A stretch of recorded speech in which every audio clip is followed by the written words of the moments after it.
Hello everyone, कैसे हैं आप लोग। आज हम बात करने वाले हैं बिजनेस ऑर्गेनाइजेशन के बारे में।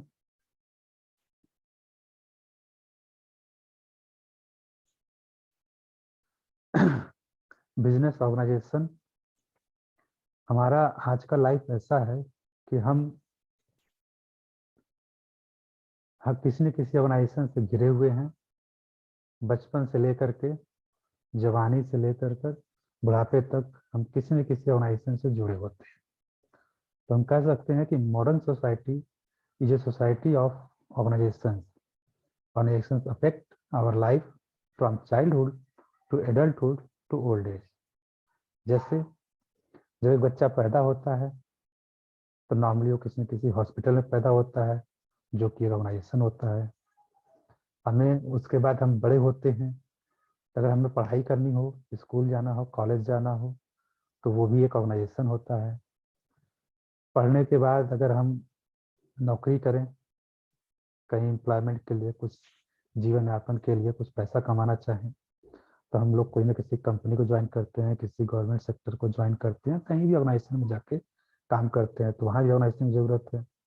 और डेली नीड्स जो भी हमें ज़रूरत होते हैं, खाने पीने से लेकर के सुख सुविधाओं की ज़रूरत की हर चीज़, वो भी हम किसी न किसी दुकान से लेते हैं। तो दुकान भी एक ऑर्गेनाइजेशन होता है।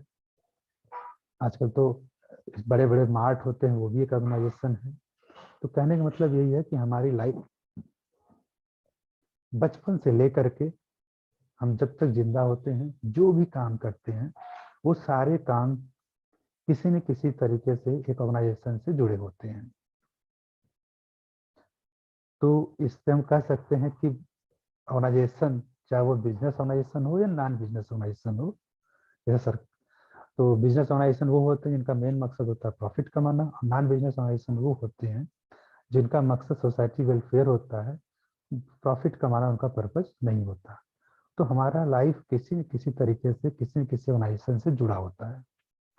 तो इसलिए ऑर्गेनाइजेशन के बारे में स्टडी करना बहुत इंपॉर्टेंट हो जाता है, क्योंकि हमारा आज का मेन टॉपिक है बिजनेस ऑर्गेनाइजेशन। तो हम उसके बारे में बात करेंगे। बिजनेस ऑर्गेनाइजेशन कह सकते हैं कि दो वर्ड से बना हुआ है, बिजनेस एंड ऑर्गेनाइजेशन। बिजनेस का मतलब, जैसा कि हमने पिछले क्लास में बताया था, कि बिजनेस वो है कि जब कुछ लोग मिल करके रेगुलरली किसी एक्टिविटीज में इन्वॉल्व हो। वो एक्टिविटीज खरीदने बेचने का हो सकता है, प्रोडक्शन का हो सकता है, या सर्विसेज प्रोवाइड करने का हो सकता है। लेकिन इन सभी का उद्देश्य ये होता है, इन सारे काम करने का, कि हम प्रॉफिट कमाएं। तो कह सकते हैं कोई भी बिजनेस एक्टिविटी जिसमें लोग रेगुलरली इन्वॉल्व हो, कोई भी एक्टिविटी जिसमें लोग रेगुलरली इन्वॉल्व हो और उस इन्वॉल्वमेंट का मेन पर्पज हो प्रॉफिट कमाना, टू अर्न द प्रॉफिट, तो उसको हम बिजनेस कहते हैं। ऑर्गेनाइजेशन ऑर्गेनाइजेशन वो एक संस्था है कि जब कई सारे लोग, एक तरीके के लोग, एक सिमिलर टाइप के लोग, किसी एक पर्टिकुलर काम को, किसी एक पर्टिकुलर ऑब्जेक्टिव्स को पूरा करने के लिए एक साथ इकट्ठे होते हैं, अपना एक मिलकर काम करते हैं। एक दूसरे की रिस्पॉन्सिबिलिटी अथॉरिटी डिसाइड होता है, लोग उस काम के प्रति जवाबदेह होते हैं। लेकिन सारा काम मिला करके अल्टीमेटली उनका गोल होता है कि किसी एक ऑब्जेक्टिव को पूरा करना। वो किसी भी ऑर्गेनाइजेशन का ऑब्जेक्टिव हो सकता है।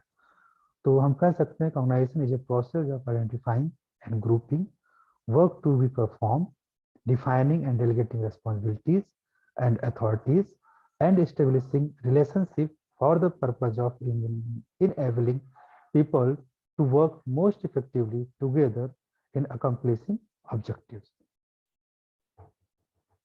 तो इस तरह से हम डिफाइन कर सकते हैं कि business organization is an entity formed for the purpose of carrying on commercial enterprises that describe how businesses are structured and how to produce goods and services and meet needs of customers. The business organization aim to focus on either generating profit for profit organization or improving the society, that is non-profit organization. तो इसका मतलब ये हुआ कि business organisation भी दो तरीके के होते हैं। एक ऑर्गेनाइजेशन वो हो सकता है जो प्रॉफिट मेकिंग ऑर्गेनाइजेशन होगा, और दूसरा ऑर्गेनाइजेशन ऐसे होते हैं जो सोसाइटी वेलफेयर के लिए काम करते हैं, प्रॉफिट मेकिंग उनका ऑब्जेक्टिव नहीं होता। फीचर्स और कैरेक्टरिस्टिक्स ऑफ बिजनेस ऑर्गेनाइजेशन, तो इससे कुछ इंपॉर्टेंट कैरेक्टरिस्टिक्स है जिससे हम पहचानते हैं कि बिजनेस ऑर्गेनाइजेशन है। जिसमें मोस्ट इंपॉर्टेंट जो सबसे पहला है कि 2 या 2 से अधिक लोग मिल करके किसी काम को करने के लिए इकट्ठे होते हैं, और जो उस ऑर्गेनाइजेशन का एक नॉर्म्स बनता है, एक रूल्स रेगुलेशंस होते हैं, उससे सभी लोग बंधे होते हैं, सबका रोल डिसाइड होता है। नेक्स्ट है people who make an organization share common values, beliefs and goals, कि जो भी लोग मिल करके एक ऑर्गेनाइजेशन के लिए काम करते हैं, वो सभी का एक सबको एक कॉमन वैल्यूज, बिलीफ्स और गोल्स मतलब ऑब्जेक्टिव डिसाइड होता है, और सभी लोग मिलकर अल्टीमेटली उस ऑब्जेक्टिव्स को पूरा करने के लिए काम करते हैं। It has a separate identity distinct from its member, organization का अपना एक सेपरेट एंटिटी होता है जो उसके मेंबर से अलग होता है। यानी कोई भी संस्था, कोई भी बिजनेस ऑर्गेनाइजेशन जो भी होते हैं, उनका एक पर्टिकुलर अपना नाम होता है। वो ओनर का नाम कुछ और होगा और ऑर्गेनाइजेशन का नाम कुछ और होगा। जो भी ऑर्गेनाइजेशन होगा वो अपने नाम से काम करता है, ना कि ओनर के नाम से काम करता है। हाँ, ओनर एक अथॉरिटी होता है जो उसके काम को वैलिड करता है, सिग्नेचर करता है, और लेकिन जो भी नाम होंगे, जो भी काम होंगे वो ऑर्गेनाइजेशन के नाम से होगा। जैसे अगर मान लीजिए किसी स्कूल में हम एडमिशन लेते हैं, तो जो भी फीस जमा करते हैं, जो भी हमें सर्टिफिकेट मिलते हैं, वो सब कुछ उस स्कूल के नाम के होते हैं, उस कॉलेज के नाम होते हैं। हाँ, उसको सर्टिफाई करने के लिए प्रिंसिपल का उस पर साइन होता है। उसी हिसाब से जो प्रॉफिट मेकिंग बिजनेस ऑर्गेनाइजेशन हैं, उसमें जैसे मान लीजिए कि राम का एक कंपनी है XYZ, तो जो भी हम सामान खरीदेंगे तो बिल हमेशा XYZ का मिलेगा। हाँ, ये है कि उसको वैलिडेट करने के लिए राम का सिग्नेचर होता है और उस कंपनी का सील लगता है। It is a always a goal oriented, कि हमेशा जो बिजनेस ऑर्गेनाइजेशन होता है उसमें लोग इकट्ठे होते हैं, उनका एक गोल होता है। वो गोल डिसाइड होता है, वो ऑब्जेक्टिव डिसाइड होगा। वो ऑब्जेक्टिव हो सकता है प्रॉफिट मेकिंग भी हो सकता है और नॉन प्रॉफिट मेकिंग ऑब्जेक्टिव होगा, लेकिन जो भी ऑब्जेक्टिव होगा सभी लोग मिलकर उस ऑब्जेक्टिव को अचीव करने की कोशिश करते हैं। दो goals of members are subordinate to those of the organization, every organization is strive to maximize both individual and organization goal। जैसा कि कई लोग मिल करके एक ऑर्गेनाइजेशन के लिए काम करते हैं, तो ऐसा भी बहुत बार प्रॉब्लम आता है कि चूंकि इंडिविजुअल गोल सबके अलग होते हैं, लेकिन सबका अल्टीमेट गोल ऑर्गेनाइजेशन गोल होता है। तो हमेशा हर ऑर्गेनाइजेशन को ये कोशिश करना चाहिए कि वो दोनों चीज़ों को, चाहे वो इंडिविजुअल गोल्स हो या ऑर्गेनाइजेशनल गोल्स हो, उनको मैक्सिमाइज करे, ताकि इंडिविजुअल गोल के साथ साथ ऑर्गेनाइजेशनल गोल को अचीव किया जा सके। फंक्शंस ऑफ बिजनेस ऑर्गेनाइजेशन, तो किसी बिजनेस ऑर्गेनाइजेशन के कुछ इंपॉर्टेंट फंक्शंस होते हैं जिसके लिए वो काम करते हैं। सबसे पहला है प्रोडक्शन फंक्शन। कोई बिजनेस ऑर्गेनाइजेशन या तो किसी सामान को खरीदेगा बेचेगा, खरीदने बेचने के लिए, या उस प्रोडक्ट को वो खुद बनाएंगे, या किसी दूसरे ऑर्गेनाइजेशन से बना बनाया उसको खरीद के अपने ऑर्गेनाइजेशन के नाम से बेचते हैं। और तो इसमें कह सकते हैं कि प्रोडक्शन एक बहुत इंपॉर्टेंट फंक्शन है। प्रोडक्शन के बिना बिजनेस ऑर्गेनाइजेशन सस्टेन नहीं करता। ये अलग बात है कि प्रोडक्शन कोई और करे, बेचे कोई और, लेकिन प्रोडक्शन इंपॉर्टेंट है। तो प्रोडक्शन में हम चीज़ों को बनाते हैं, कह सकते हैं बिजनेस ऑर्गेनाइजेशन का है कि वो प्रोडक्ट को बना सकता है। प्रोडक्ट अगर खुद नहीं बनाते तो प्रोडक्ट कई जगहों से खरीदते हैं, उसको असेंबल करते हैं, फिर उसको अपने ऑर्गेनाइजेशन के नाम पे मुहर लगा करके या मार्केटिंग करके या ब्रांडिंग करके बेचते हैं।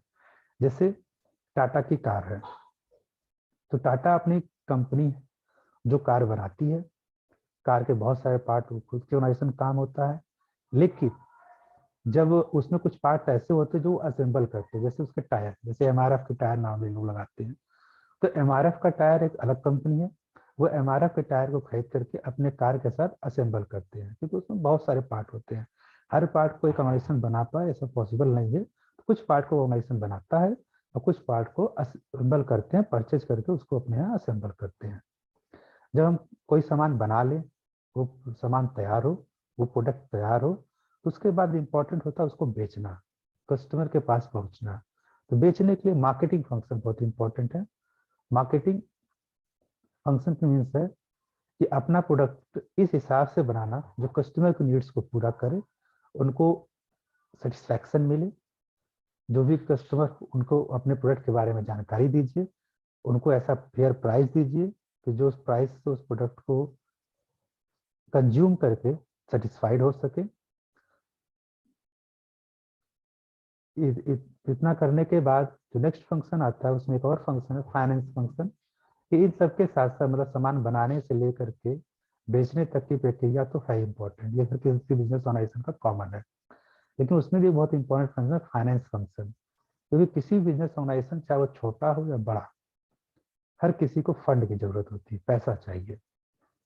हम छोटा से छोटा काम करें तो भी उसमें पैसा चाहिए, और बड़ा बिजनेस है तो उसमें तो चाहिए ही चाहिए। लेकिन पैसा का अरेंज करना, आप छोटे हैं, 2,000 5,000 का अरेंज करना कोई कॉमन बात है।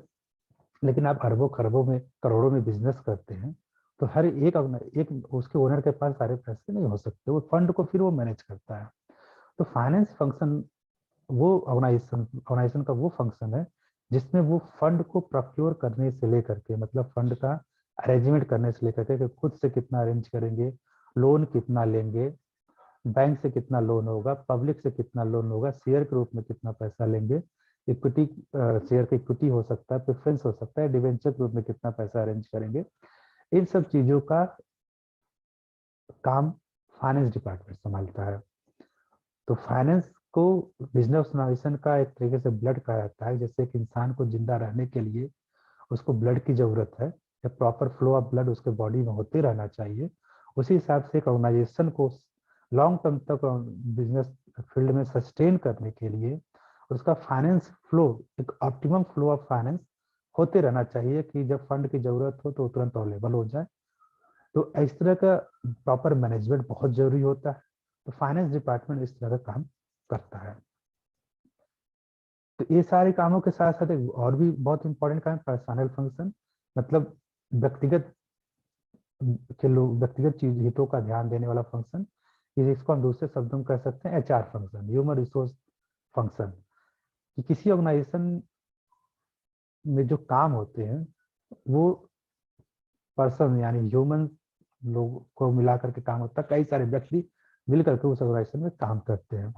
अब उस ऑर्गेनाइजेशन में कुछ लेमैन्स भी होते हैं जो डेली वेजेस लेबर्स होते हैं, जिनको किसी स्पेशल क्वालिफिकेशन जरूरत नहीं होती, वो नॉर्मल अपना काम करते हैं। वो कुछ उनसे ऊपर होते हैं सुपरवाइजर, जिनको कुछ स्पेशल क्वालिफिकेशन जरूरत होती है, असिस्टेंट मैनेजर है, फिर उनके ऊपर ब्रांच मैनेजर है, फिर वो उसके ऊपर और बड़े तो सीईओ, एमडी, डायरेक्टर, ये सारे लोग एक मिल करके बहुत बड़ा ऑर्गेनाइजेशन बनाते हैं। तो जितने ज्यादा व्यक्ति उतने ज्यादा उनका पर्सनल गोल्स भी हो जाते हैं। हर किसी की अपनी रिक्वायरमेंट अलग अलग होती है। आपको हर काम की अलग जरूरत होगी। कंप्यूटर काम करने वाला एक्सपर्ट पर्सन चाहिए, मशीनों को चलाने वाला एक्सपर्ट पर्सन चाहिए, मार्केटिंग का काम करने के लिए एक्सपर्ट पर्सन चाहिए, फाइनेंस की जानकारी जिसको उस व्यक्ति को एक्सपर्ट पर्सन चाहिए। डिसीजन मेकिंग इंपॉर्टेंट है, जिसमें बहुत सारे लोग जो जिनके पास एक स्पेशल डिसीजन मेकिंग पावर हो। तो अलग अलग काम करने के लिए हमें अलग अलग व्यक्ति की जरूरत पड़ती है।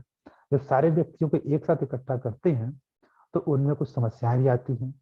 तो इनको रिक्रूट करना, इनको ट्रेनिंग देना, इनको ऑर्गेनाइजेशन के बारे में समझाना, फिर कोई समस्या है उसको रिजॉल्व करना, ताकि इन लोग एक साथ मिल करके इनका पर्सनल गोल कॉन्फ्लिक्ट न करे, बल्कि वो सभी लोग एक पॉजिटिव वे में मिल करके काम करें और अल्टीमेटली ऑर्गेनाइजेशन गोल को अचीव करें। ये कुछ इंपॉर्टेंट फंक्शन है जो बिजनेस ऑर्गेनाइजेशन के लिए माने जाते हैं। Thank you. और टाइप्स ऑफ बिजनेस ऑर्गेनाइजेशन हम नेक्स्ट वीडियो में बात करेंगे। Thank you.